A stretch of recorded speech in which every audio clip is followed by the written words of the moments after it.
Welcome to What is Going On in the UC, and today we're going to talk about original sin. Now, what is original sin? Well, in a way, we could say the original sin is similar to taking candy from a baby. And the candy that we're talking about is true love energy. As a child, we want to see and believe in goodness to come. But we can't see and believe in goodness to come. It doesn't quicken us. It doesn't fill our hearts if we don't experience that with our parents and we don't see it in our parents.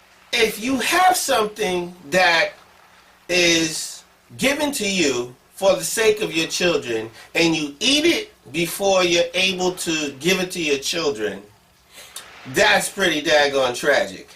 If then your children exist in a malnourished state because you didn't feed them what was coming to them or what was due them, then, who really feels the consequences?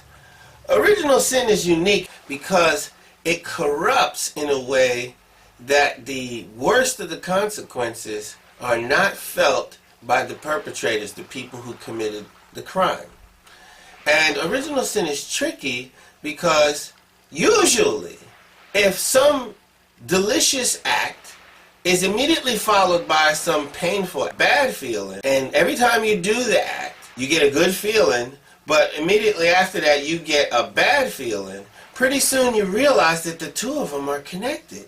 But with original sin, the parents' generation, the couple that's having sex, is experiencing some delicious experience, right? We're talking about the sex and the romance, right?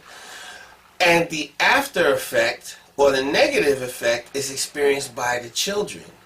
And it's experienced by the children in such a way, it's subconscious at first, deeply psychological, on the level of identity even. Sin, it says, is a condition that puts us in a give and take relationship with Satan. Satan likes to have a reason to give out his prescriptions, all his coping suggestions. Oh, you feel bad? Well, take a little bit of drugs, or take a little bit of excessive selfishness. Oh, take a little extra sex on the side. He loves to see us feeling bad, and he loves to, engage human beings with his suggestions. But as I said in another video, his suggestions only lead to hurting other people and making other people feel lack of love down the road. So that's why we keep having this cycle, called hell. Now, not giving love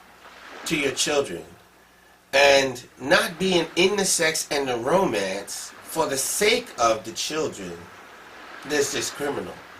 That is absolutely just criminal. It's absolutely disrespectful to your own body.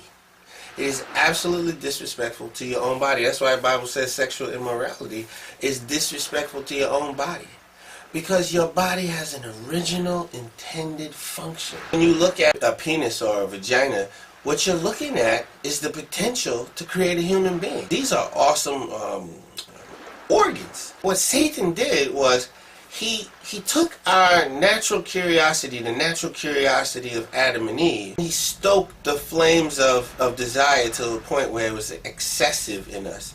And we actually look to fulfill lesser desires with sex. The thing that actually has the potential to fulfill greater desires. Sexual desire should fulfill the utmost desire to experience the utmost love. We can't use it just because we're bored, just because we're feeling lonely. There are better ways to deal with those lesser desires. But this ultimate desire should be married to an ultimate act that has ultimate value. And what we're doing is we're taking the act of ultimate value. The original value of sex is the greatest you can find on earth. But we're taking that to soothe these relatively childish desires, to deal with our loneliness. There are much better ways of dealing with our loneliness than to abuse sex, abuse our sexual organs, and abuse our body, and abuse the natural human desire that both the man and the woman have for the ultimate intimacy, the exclusivity. You know? So when we talk about like the utmost romance and we talk about sex, those things pack so much energy. It's more than what the man and woman need. It is packed with energy that should be fed to the children. But when we think that sex is for ourselves, and we don't even enroll the children, you know, even in our mind before they're even conceived, in that whole process, we're really stealing candy from a baby.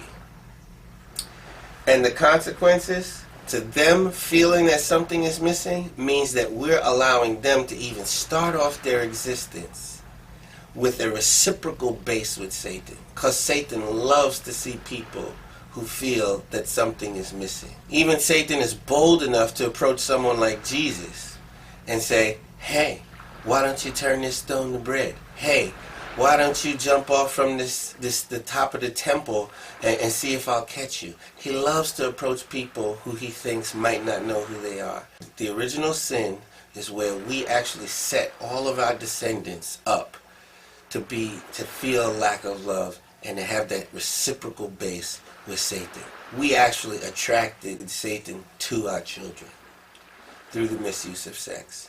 So the next time you think about, you know, how much you like somebody or how sexy somebody is, or, you know, I'm just going to conduct a romance with whoever I want, know that your children are present. Whether you want to think it that way or not, it's part of the original value of the sexual organ as sexuality itself.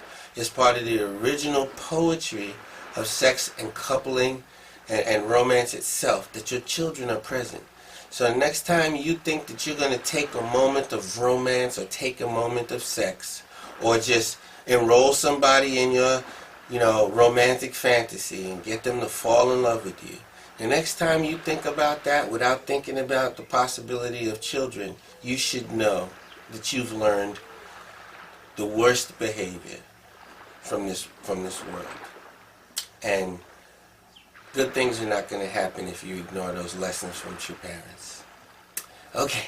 Now, of course, all the aforementioned responsible attitudes are assumed within the blessing vows, which is why Father says that no one can accuse what a husband and wife do in their bedroom. We still have to go some sort of internal course to understand why those vows are there, though. Take care. Talk to you later.